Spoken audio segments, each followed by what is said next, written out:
Hey everyone, can you hear me all right? Awesome. Hope everybody's doing well. Thank you for being here. Thanks to Apollo and everyone for hosting this great event. And especially thank you to you guys. I mean, with that view out there and literal puppies outside, it's kind of crazy that you came in here to speak to me. And for those of you that haven't realized the puppies came out at 11, I won't blame you for, maybe walking out partway through, but that's all right. So a little bit background on myself. I'm Abrahm. I do R&D with Honeywell, which is an aerospace company in Phoenix. And my background is doing artificial intelligence algorithms and kind of implementing that into industry. And I recently transitioned into cybersecurity. But while I was doing that, I noticed that with all the new emergence of mainstream artificial intelligence, there's kind of become this risk potentially that it's not credible. There are different sources that I'll get into later. And so that inspired me to work on this project that I integrated GraphQL with. And I'm hoping to give you guys a little bit of an overview of what is AI, then go into the basic project I did and some future use cases. But I want to use this mainly as a platform to get some interest, get some community in this area, and then hopefully maybe talk to some of you guys after this and just pick your brains as to where this could go. So just to gauge the audience a little bit, how many of you are familiar with coding in Python, have done that before? Just raise of hands. Okay, so a fair amount. Fair warning, I do have some code snippets later on. So just throwing that out there now for those of you that aren't prepared. I promise they're really simple and I'll walk you through them, but just wanted to throw that out there. So to start, what is artificial intelligence? The concept is basically trying to teach human-like actions or behavior to machines or programs, things like that. And while some tasks are easy, like sorting and other basic things, there's much more complex applications, such as the self-driving car that you see there on the right, which take in lots of different intakes and run complex algorithms. And so I'll start with, I guess, the left picture here is Strachey's Checkers, which is considered one of the first AI programs that existed. And what it did was basically play checkers against the user in a complete game. This was way back around 1950 or so. And so we've come a pretty long way since then. The common misconception is that AI is this sentient robot being that's gonna walk around and do crazy things. And that's not necessarily the case. But what's more likely is it'll be things like this autonomous car that drives around, that can assist us in different modes of life, but doesn't necessarily take over or do its own thing. So I just kind of wanted to show you the breadth that AI has. So some of the different types of AI, there's three that I kind of wanted to break down and show. The first one is reactive AI. And so this is things like the checkers that I showed you in the last slide. This can also be things that are in factories that are doing sorting and that have been doing it for decades now. And so that's what you guys would probably be most familiar with. Where we're at now is more limited memory. And so these are applications that use historical data to inform future predictions. So whether it's financial trading algorithms that take into account all of the past data from the stock market, or it's the Waymo cars that have taken into account, oh, there's someone walking on the street, let me move out of the way so I don't hit them. Those are all examples of limited memory, and the difference between that and reactive is they can actually store information, they can actually make predictions. And the third type, which is kind of a future goal at this point, is theory of mind. And that's for AI to start to do things that humans can do, to understand when you're telling them something, are you angry, are you happy, are you being sarcastic? And so that's something that they can't necessarily do at the moment, but they're hoping to. And there is a fourth type that I didn't include on here, which is self-aware, because that's kind of a little bit fuzzy. It's basically the idea that an AI will be a person, it can interact with you, it can autonomously do its own things and live everyday life. But that's considered to be pretty far in the future, so I intentionally left it off here. So to break it down a little bit further and get more low level, what I'm gonna be covering in the project that I did is large language models. And those are considered to be deep learning, which as you can see here is a subsection of artificial intelligence. So AI kind of encompasses everything that makes humans' behavior into robot, if that makes sense. That was kind of poorly worded, but machine learning then takes that and allows the system to learn by experience. So let's say you're judging a couple images, the user can input whether or not the machine is right or wrong, and that's machine learning. Deep learning is one layer more complex than that. It's essentially taking an algorithm and trying to mimic the connections that you have in your brain through a neural network. And what that does is it weights certain behaviors and outputs from the AI based on user input, past experiences, and different things like that. So large language models would be considered in deep learning. I'm gonna grab some water right here while you guys can enjoy this image. I'm sure if those of you who were out last night, you're right there with me.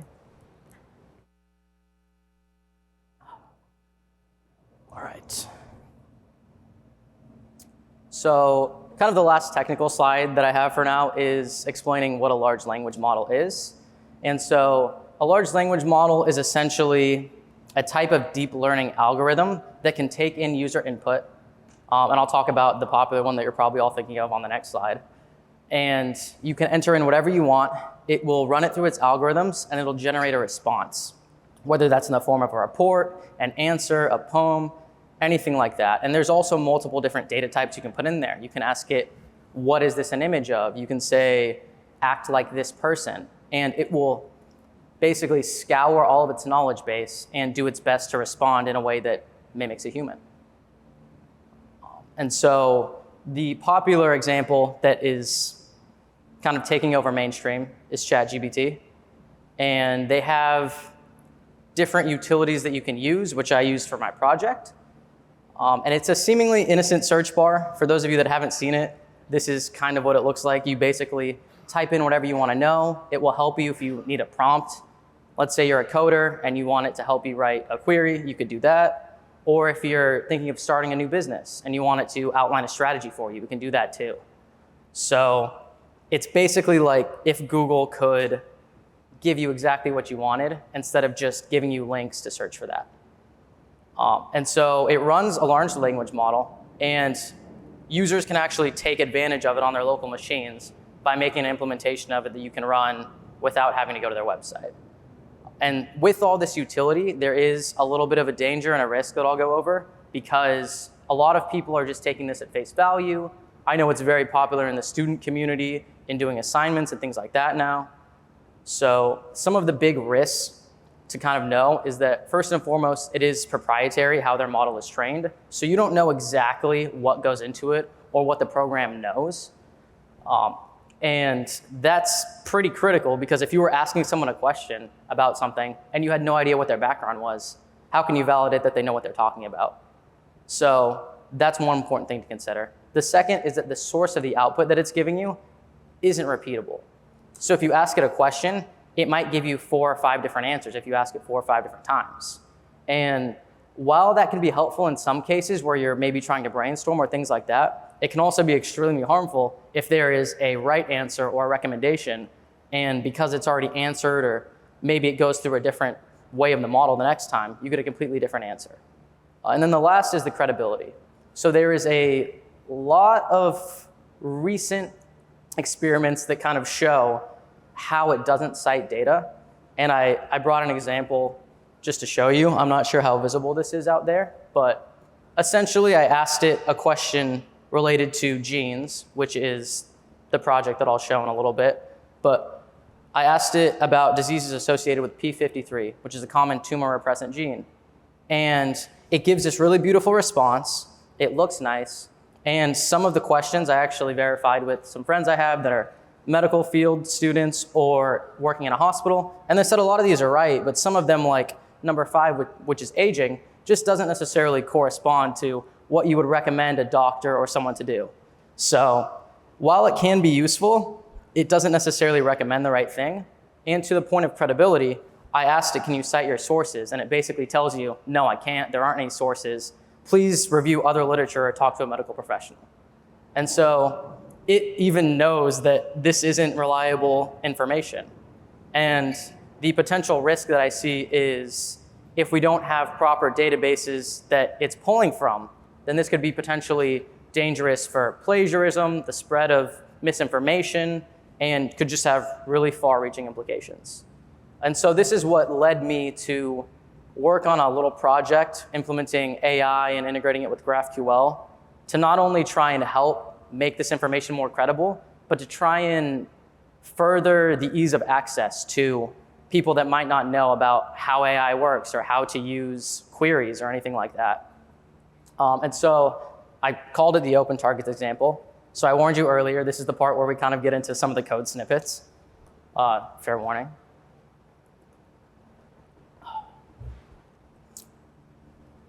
So open targets, for those of you that don't know, is basically a database. It's a private-public combination, and it hosts different genetic information. And the important part for this project was that it is powered by GraphQL API. And so it's very easy to query it, basically look up how to target certain diseases. So for my example, I focused on the P53, which, like I said, was tumor suppressing. And so for open target, you would be able to type in P53 or what diseases are associated, and it would lead you right to what you want to find. And so armed with this information, I set out to do a basic project. My first idea was I wanted to take input from the user. So let's say some medical person was using this, and I wanted them to be able to look up, let's say, what are the top 5 diseases associated with a certain gene, in this case, P53. The second thing that I wanted to do was to create a GraphQL query from that input. This way, other users could generate a query with just a sentence. You don't have to actually break down it, format your own schema. You could just type it in this, and if it was close enough, it would generate it for you. And the third thing would be to take that query and to put it into the Open Targets database, basically post a request and get the answer straight to the user. So all of this would happen just from the user entering something in like they would in ChatGPT. It prompted them, hey, what can I help you with? It does everything in the background, and then you're left with, in this case, the top 5 diseases that are most closely associated with this gene. So started by setting up the user input. Essentially at the top here, you have an open API key, which is just like, I'm not wearing it because I had to take it off for the mic, but your name tag.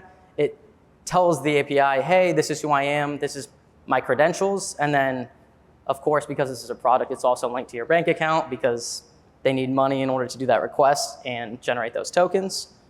And then you have the schema that was created, basically just telling the API, okay, what form is this data going to take? What should I be looking for?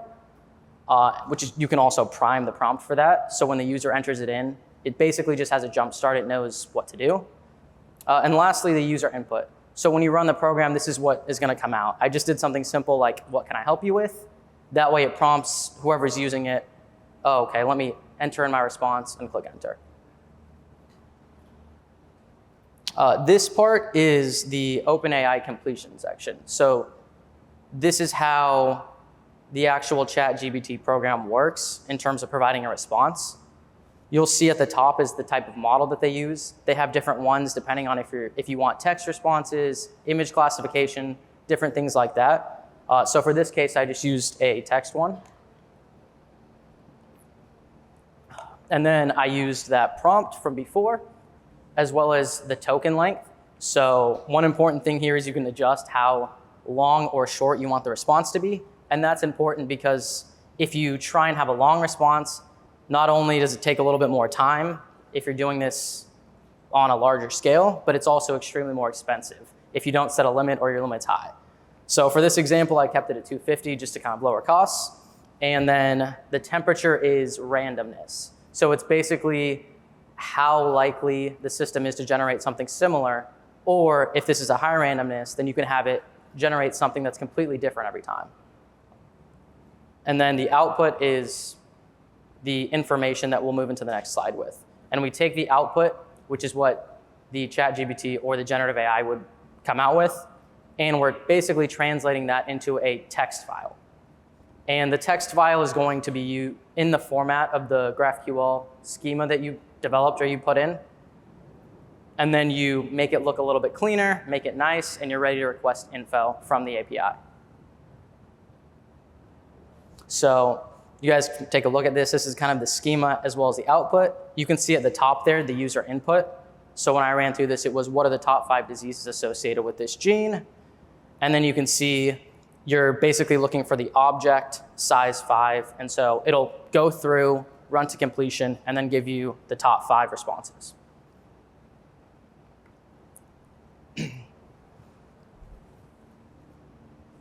And this is the endpoint.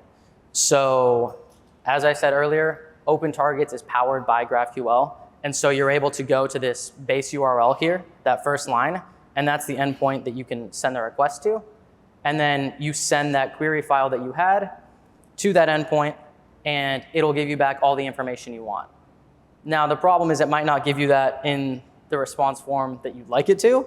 And so there is another part that translates that JSON into a readable file. And this is all done in Python, by the way, for those that are curious.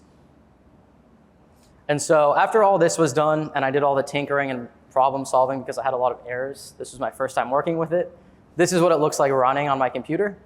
And so it's basically me starting. You can see it saying, what can I help you with? The user I typed in what are the top 5 diseases associated with P53. And the first thing it does is create that query file, which is query, the date, time, .txt, a pretty simple file that you can open up and you'll get what I showed you earlier. And then it tells you that it's querying the OpenTargets database.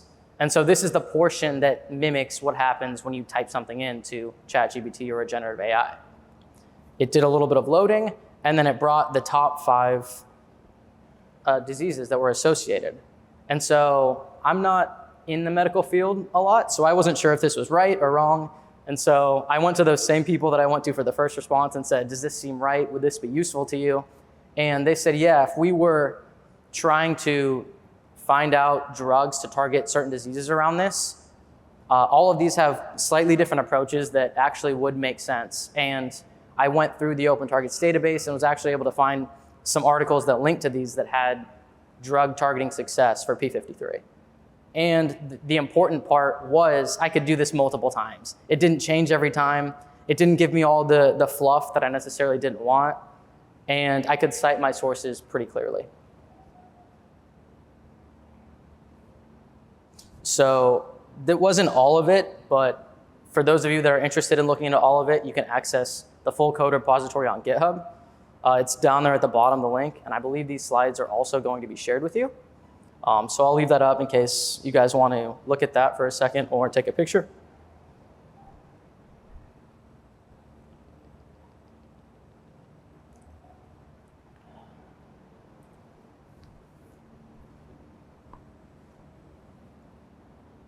All right, so now that we've gone through all that, this is the case that I kind of wanted to make for large language models with GraphQL. Because at the beginning, it was a little bit skeptical about how they should be used. Should they be regulated a little bit maybe?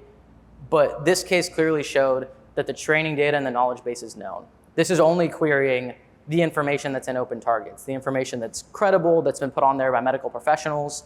And so there's not a possibility for it to give you false data. I would say the only thing is how you leverage it. So if you're asking it a question and it gives you a response, and then you take that question and use it in your own way, that's where it might get a little bit uncredible, but still it's far more reliable than trusting something that can't cite its own source or has even been known to falsify a source. For those of you that are familiar with that, there have been cases of large language models creating citations that are fake. So the second benefit of this is that the model can be adjusted so the output is consistent. You can take that randomness as low or as high as you want. So if you're doing something more experimental and you maybe want a variation of answers, you just adjust that higher. Or if you're doing something that it's very important that you get the right answer, you can adjust that randomness down. And no matter who is entering it or how many times you ask it the question, it will give you the same answer. I already talked about it a little bit, but the credibility is extremely important. So not only for OpenTargets, but let's say you're doing research for a paper or you're looking into even code or something.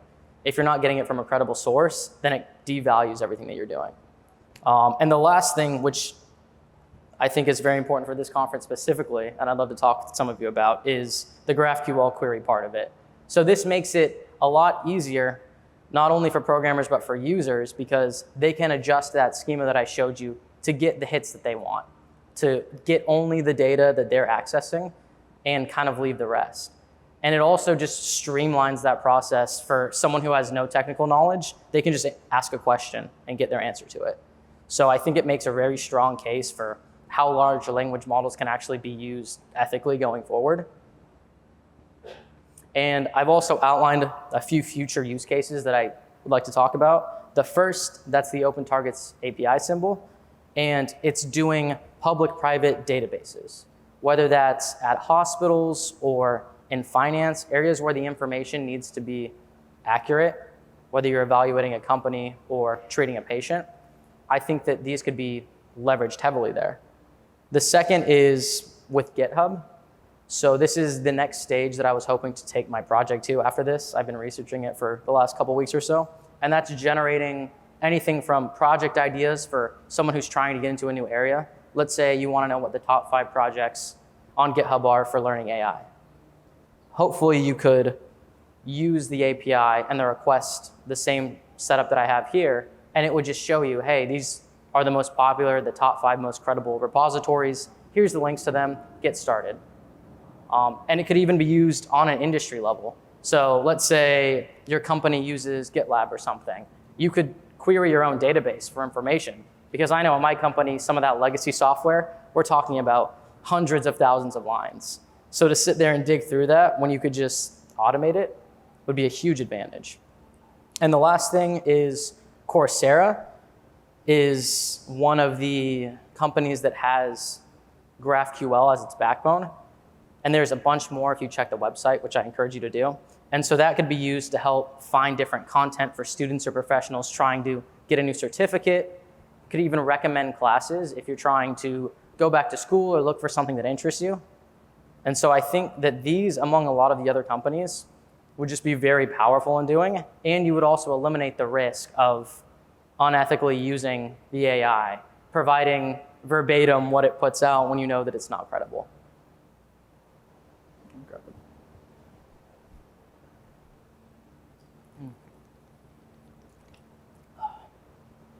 So I think I went a little quickly and finished a little early here, but it is the last day, so hopefully that gives you guys some time to kind of go around and enjoy the outdoors or come up and ask me questions if you have to.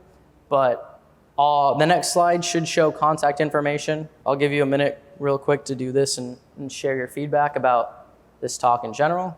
And then about 10 seconds, I'll move to the next one and you can look at my information.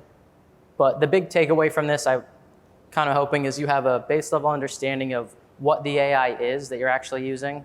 What does it mean when someone says large language model? And what are the implications if someone says, yeah, I got this from ChatGPT or another generative AI? And then also for those of you that have more technical experience working with GraphQL or database querying, or even your companies have access to these large amounts of credible data, I'd love to talk to you and pick your brain to see what kind of future can we move forward and make. You know, how can we implement these to have the most ethical source of information while still automating processes that take a lot of time and data. So here is my information. Feel free to send me a message if you want on social media, or you can add me on LinkedIn if you want to talk professionally about anything. And then for those of you that didn't get it on the last slide, there's also a link to the GitHub repository. I think it's private at the moment, but I'll have to go in and remove the API key information just in case, and then I'll make that public and you guys can all access it. So thank you all for coming and attending my talk. I hope you guys have a good rest of your conference, and yeah, have a good day.